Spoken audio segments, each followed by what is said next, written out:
जय गुरुदेव। क्या आपके राज आपसे पहले भी कोई और जान सकता है?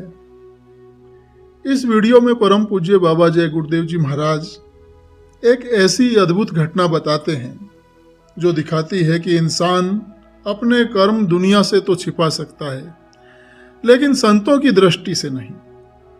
कैसे हर कर्म का लेखा जोखा होता है, चाहे वो कर्म खुले में किया गया हो या गुप्त रूप से किया गया हो, और कैसे गलत संगत धीरे धीरे जीवन और साधना दोनों को बदल देती है। तो बड़े ही शांत मन से आप ध्यान लगाकर इसे सुनिए। जय गुरुदेव। जब मैं गुरु से सुना करता था कि संत सतगुरु समदर्शी, अंतर्यामी, सर्वव्यापी अर्थात सब कुछ जानते रहते हैं, मैं एक दिन अपने एक प्रेमी के साथ खड़ा था। वो दूसरों को नुकसान पहुंचाने की कोशिश में था और साथ उसकी स्त्री भी बुरे कर्म में थी। मैं 3 दिन के बाद उस प्रेमी के पास गया और कहा कि तुम उस दिन दूसरे को नुकसान पहुंचाने की बात करते थे। ऊपर के दिखावे वाले प्रेमी ने मुझे साफ इनकार कर दिया कि मैं नहीं नुकसान पहुंचाने की सोच रहा था। बाद में मैंने स्त्री को सख्त शब्द में पूछा तो स्त्री डरकर कहने लगी कि बात आपकी सत्य है, आपने इतनी दूर से जान लिया। आज मुझको विश्वास हुआ कि महात्मा सब जानते हैं। पर आदमी ने स्वीकार जब किया, जब उसकी स्त्री ने बहुत समझाया, तब उसे अपनी असत्यता पर बहुत पछतावा हुआ और बाद प्रार्थना करने लगा। पहले पाप कमाए कर विष की बांधी पोट, कोट कर्म पल में कटे जब आवे गुरु ओट।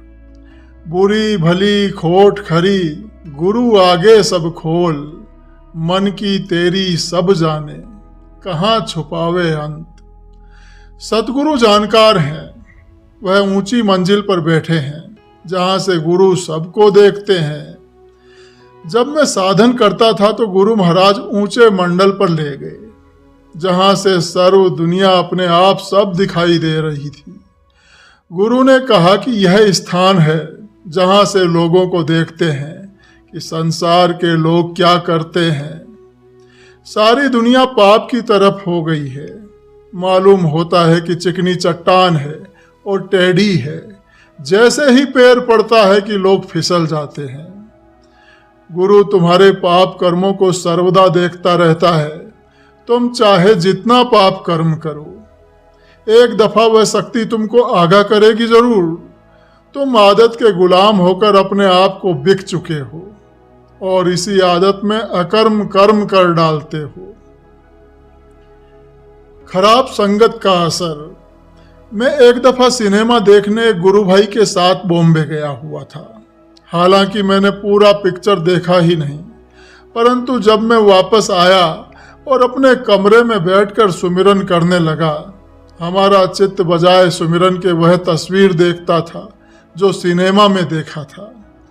कई महीनों के बाद वह तस्वीर हमारी दृष्टि गोचर से दूर हुई, जबकि मैंने बहुत कोशिश किया और लगातार साधन और गुरु का सत्संग करता रहा। जो लोग महात्माओं के सत्संग में आ जाते हैं और मालिक की महिमा अथवा अपने आत्म कल्याण के लिए जरूरी शब्द सुनते हैं, उनको चाहिए कि अपने आत्म निरूपण के हेतु जतन करें। समय निकल जाएगा, फिर अपना काम न होगा। सत्संगी गुरु के उपदेश को ग्रहण करते हैं और हित चित्त से सुनते हैं। उनको हमेशा अपने मित्रों से बचकर रहना जरूरी होगा।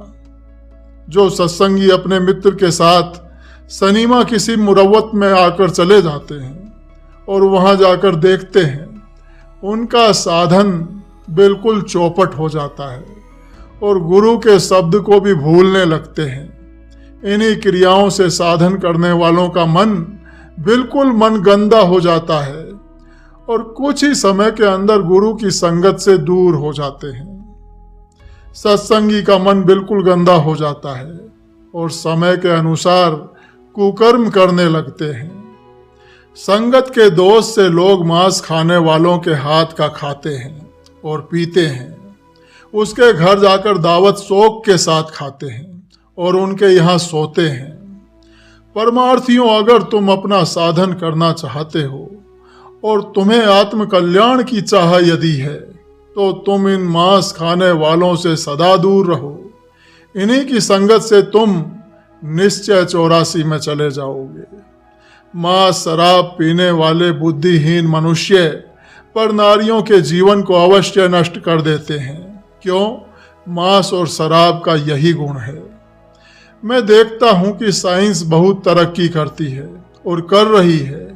इस साइंस को देखकर लोग हैरान हैं, परंतु हम जब विचार करते हैं कि यह साइंस है तो समझने लगते हैं कि कुछ भी तरक्की है इस साइंस ने नहीं की है।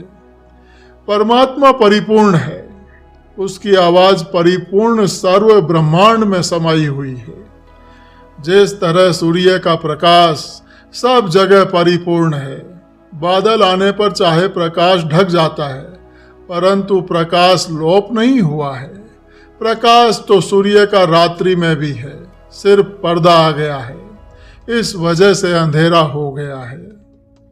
जिस तरह रेडियो व वायरलेस काम करता है, अमेरिका, इंग्लैंड, रूस, जापान, पाकिस्तान आदि देशों के स्टेशनों से हवा में होकर आवाज पहुंच जाती है। लोगों को मालूम नहीं है कि हवा क्या है। हवा परिपूर्ण एक रस सब जगह है। इसी तरह परमात्मा की चेतन धार जो प्रकाश रूप है सब जगह परिपूर्ण है।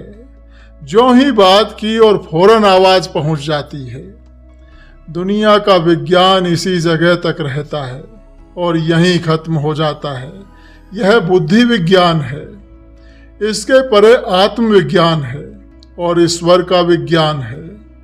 महात्मा जन समूचे ब्रह्मांड में बात करते हैं।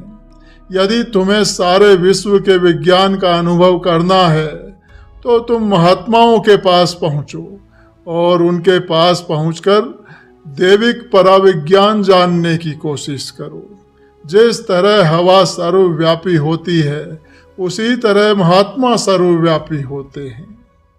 जिस तरह से हवा में से होकर दूसरे स्टेशनों से तुम्हारे स्टेशन तक आवाज आती है, उसी तरह से महान आत्माएं एक जगह से दूसरी जगह तक बात कर लेते हैं और परमात्मा तक आवाज पहुंचा देते हैं। जिस तरह से हम एक दूसरे आदमी से बात करते हैं, उसी तरह महात्मा परमात्मा के साथ बैठकर बात करते हैं। यह रहस्य रघुनाथ कर वेग न जाने कोय, जो जाने सो हरि कृपा सपनेहु मोहन होय। यह रहस्य प्रभु का है, इसको कोई नहीं जानता है। महात्मा भली भांति जानते हैं, क्योंकि आत्म साइंस को गुरु के पास पहुंचकर साधन द्वारा जान लिया है और आपको भी गुरु द्वारा जानना होगा। बगैर गुरु के आत्म साइंस जानना असंभव है। आत्म साइंस को प्राप्त करने के लिए गुरु के स्कूल में आपको भर्ती करना होगा और गुरु के रजिस्टर में नाम लिखाना होगा। तब आपको शांत और सुखदायी विद्या देंगे। बगैर गुरु के आपको आत्म परा विद्या प्राप्त नहीं होगी। आत्म परा विद्या का धन सर्व धन से श्रेष्ठ है और परिपूर्ण सुखदायी है। इस धन के बगैर सब लोग तंग दिल और अशांत हैं। यहाँ पुरुषों की पराविद्या मुल्क को जीवन दान देती थी और मुल्क के मनुष्यों में सुख और शांति का जीवन प्रदान करती थी। आज यहाँ पुरुषों की पराविद्या न होने से मनुष्यों के आचरण गिर चुके हैं। प्राय नर और नारियों के जीवन भ्रष्ट हो चुके हैं। देश की संतान आदर्शमयी महात्माओं के द्वारा हुआ करती थी। देश का राजा चरित्रवान हुआ करता था। मैं देखता हूं कि जिन अंग्रेजों ने यह जहर अनाचारता का बोया था, वह तो यहाँ से चले जरूर गए हैं, परंतु विकार अधिक से अधिक छोड़ गए हैं। अब ज्यादा से ज्यादा शराब व मांस, अंडा और नंगा नाच, स्त्रियों में बेअदबी और निर्लज्जता आ गई है और प्राय आदमी इसी तरफ जा रहा है। मालूम हो रहा है कि आगे बहुत बड़े सुख की ओर जाते हैं, जहां पहुंचकर इनको परम शांति प्राप्त हो जाएगी। दुख इस बात का है कि मांस और शराब प्राय आदमी अपनी सोसाइटियों में मान लिया गया है और पर नारियों के जीवन का अंत कर देना अब स्वभाव में आ गया है। जब तक यह कार्य रूप में ना हो तब तक लोग उसको अनपढ़ और अनसमझ कहते हैं। जब तक देश में राजा निष्ठावान अर्थात धार्मिक नहीं होगा तब तक देश की प्रजा सुधर्म पर नहीं चलेगी और देश में जुआखोरी, घूस, व्याभिचार, धोखा देना और एक दूसरे के साथ कपट उसी वक्त बंद होगा जब राजा धर्मनिष्ठ होगा। इस देश में वही राज्य ज्यादा चलता है जो राजा धार्मिक होगा। यदि राजा धार्मिक न होगा तो चंद दिन में राज्य खत्म हो जाएगा। हुकूमत करने वालों से हमारी अपील है कि धर्म के प्रचार का प्रोत्साहन ज्यादा करें और शराब मांस इस देश से हटा दें। शराब और मांस के हट जाने से संसार में आधा पाप कर्म रुक जाएगा और लोगों में सद्भावना प्रकट हो जाएगी। धर्म नीति में धोखा नहीं होगा और राजनीति जो होगी उसमें लोगों को सुख मिलेगा। धर्म नीति के गिरने से राजनीति गिर जाती है। समाज में अनेक प्रकार की कुरीतियां प्रकट होकर भावी संतान के स्वभाव को खराब करती हैं। भावी संतान राजा के आधार पर पलती है और चलती है। भावी संतान का दायित्व राजा के ऊपर होता है, जो देश में अनेक प्रकार के कानून लगाकर समाज को चलाते हैं। चाहे राजा बिगाड़ दे और चाहे राजा भावी संतान को सुधार दे, राजा के ऊपर ही देश की प्रजा का भार रहता है। इस वक्त की राजनीति अंधकार की है। तुम सब लोग अंधकार में सुख का अनुभव करते हो। तुम्हें कदापि सुख प्राप्त नहीं होगा। सुख धन, सुख मान, सुख हुकूमत, सुख पुत्र में, सुख जवाहरात में, सुख सोना चांदी में, सुख खान पान में, सुख देखने सूंघने में, सुख भोग में नहीं है। तुम्हारी अल्पज्ञता है जो तुम तलाश करते हो। सुख आत्म अनुभव और परमात्मा की प्राप्ति में है। जब तुम्हें थोड़े ही दिनों में शरीर त्याग कर देना है तो तुम आत्म सुख की खोज क्यों नहीं करते हो? सुख तुम्हारे अंदर छुपा हुआ है। इस सुख के बख्शने वाले महात्मा होते हैं। तुम सूरत हो। सूरत सत्य पुरुष की अंश है। तुम्हारी सूरत का सच्चा स्थान सत्य लोक है। सत्य लोक के ऊपर अलख अगम और ऊपर अनामी धाम है। तुम्हारा सच्चा सहा महासमंदर अनामी धाम में बसता है। अपना भेद वहां से खुद तुमको नहीं देगा।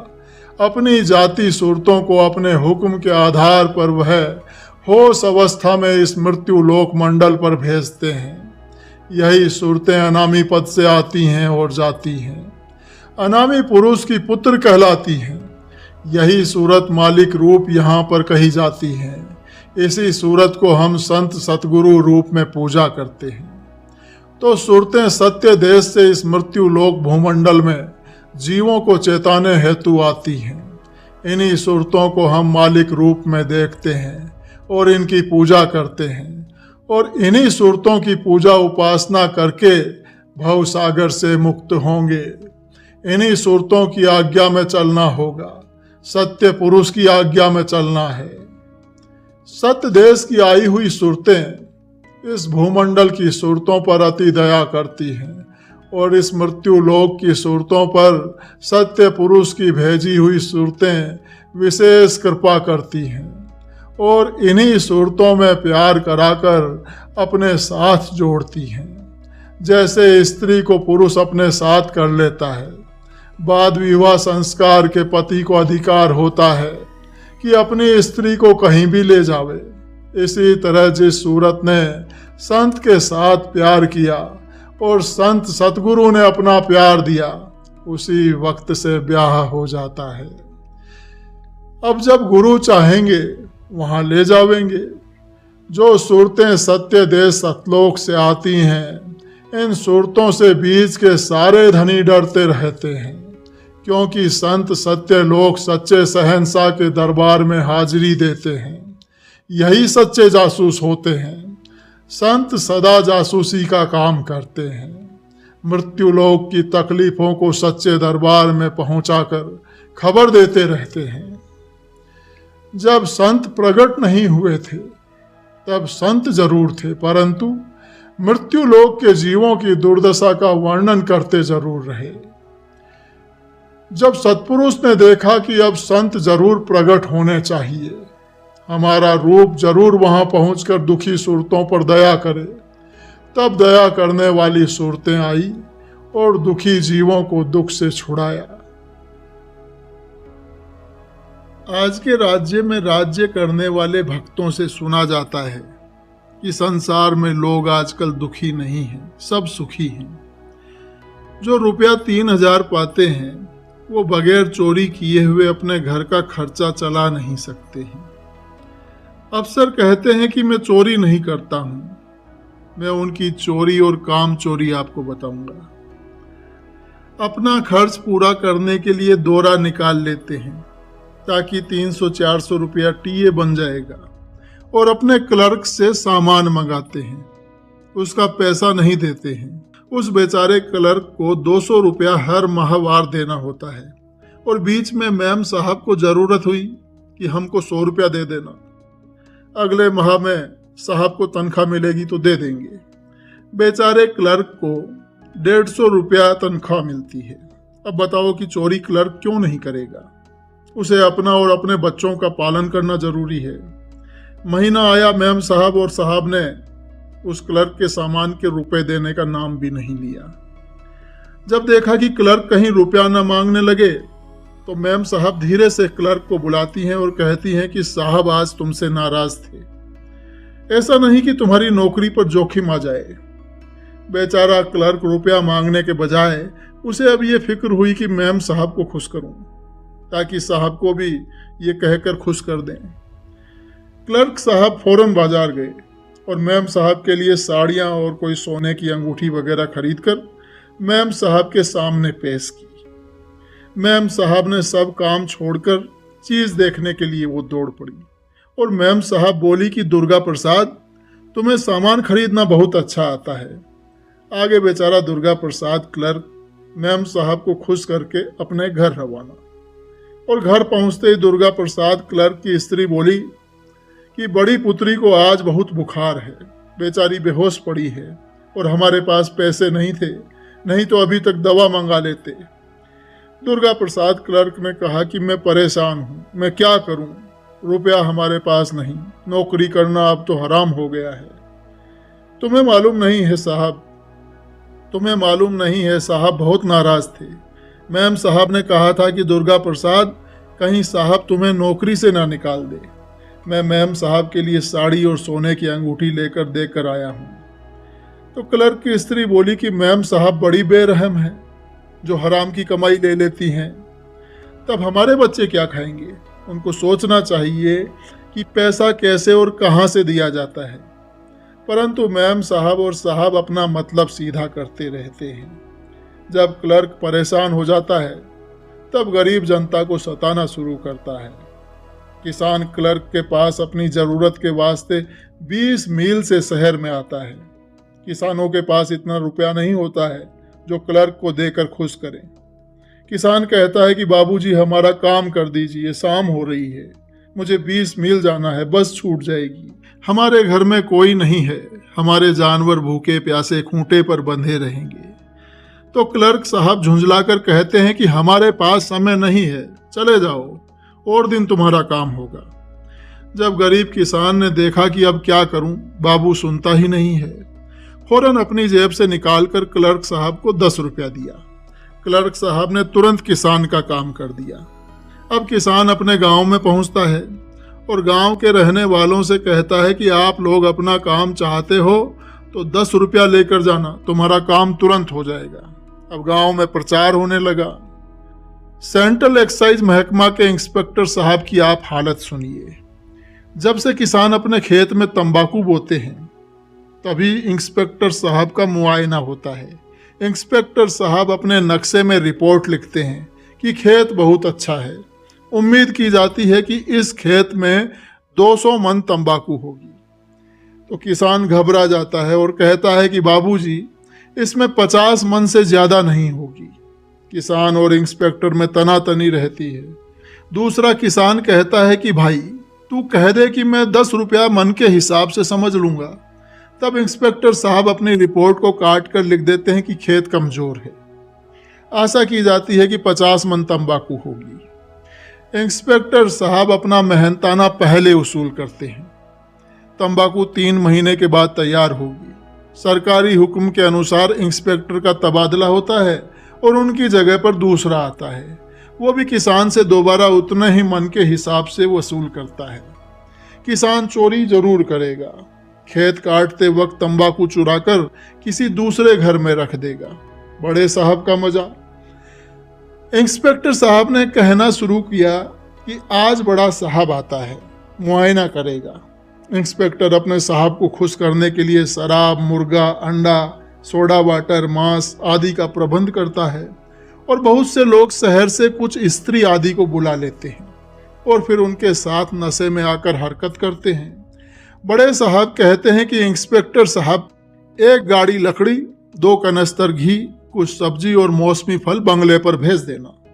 तो इंस्पेक्टर कहता है कि बहुत अच्छा हुजूर। रुपया, घी, लकड़ी, फूल आदि बड़े साहब के बंगले पर पहुंचाता है। इंस्पेक्टर को किसानों से वसूल करना है और किसानों का गला रेतना है। क्या करे इंस्पेक्टर, बड़े खुद चाहते हैं।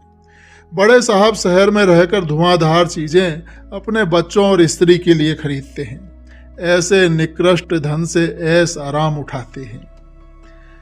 असर निकृष्ट धन का। बड़े साहबों के लड़के और लड़कियां कॉलेज में पढ़ने जाते हैं। उन्हें सुबह स्कूल जाने के पहले अंडा खाने को जरूर चाहिए। अंडे खाने का असर ये होता है कि काम वासना प्रचंड रूप धारण कर लेती है। 10 वर्ष की लड़की और 12 वर्ष के लड़के का पतन हो जाता है। एक जात के लड़के दूसरी जात की लड़की को मंगा लेते हैं या उनके साथ नाजायज संबंध हो जाता है। ज़्यादा तादाद में गर्भ रह जाता है। किसी डॉक्टर के पास पहुंचकर और रुपया खर्च करके दवा लेते हैं और अपना गर्भ गिरा दिया जाता है। कितना अनर्थ इस संसार में हो रहा है। जिन बच्चों और बच्चियों को 16 वर्ष तक हवा नहीं लगनी चाहिए थी, शादी के बाद का अनुभव होता था, वो शादी के पूर्व सारा अनुभव हो जाता है। जैसा धन अन्न होगा वैसा ही खाने वालों का स्वभाव बनेगा। बड़े लोगों, तुम्हें नहीं मालूम है कि इसका असर और अंत में मूल परिणाम क्या होगा। जरा सोचो और समझो, जैसे तुम हो वैसी ही तुम्हारी संतान होगी। जहां शराब गोदाम बने हुए हैं, शराब गोदामों में शराब जमा की जाती है और वहां से शहर के ठेकेदार ले जाते हैं। शराब का असली अर्क गोदामों के ट्रकों में भरा जाता है और जब बोतलों में भरा जाता है उससे पहले शराब के अर्क में पानी मिलाते हैं। यदि शराब का टेम्परेचर कम ना किया जाए तो समझ लो कि शराब जला देगी। इसी वजह से पानी मिलाते हैं कि पीने वाले आदमियों को नुकसान ना करे। कंपनी की तरफ से 2 एजेंट शराब गोदाम में रहते हैं। उनकी सलाह से इंस्पेक्टर पानी मिलाने की इजाज़त देता है। यदि 1 गैलन शराब में 4 बोतल पानी मिलाना है तो 8 बोतल पानी शराब में मिलाया जाता है। एजेंट और इंस्पेक्टर और कमिश्नर मिलकर रुपया खाते हैं और जब बोतलों में भरकर ठेकेदारों के पास पहुंची वहां भी पानी मिलाया जाता है।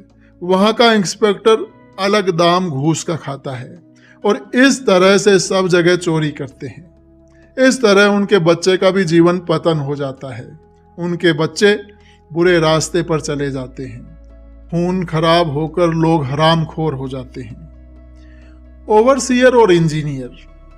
ओवरसीयर और इंजीनियर का व्यवहार कॉन्ट्रैक्टर के साथ जब कॉन्ट्रैक्टर टेंडर देता है उसमें अपना मुनाफा ओवरसीयर का, इंजीनियर का, चीफ इंजीनियर, दफ्तर के बाबुओं का परसेंटेज ये सब रखकर टेंडर का फार्म भरता है और यदि पास हो गया तो ठीक।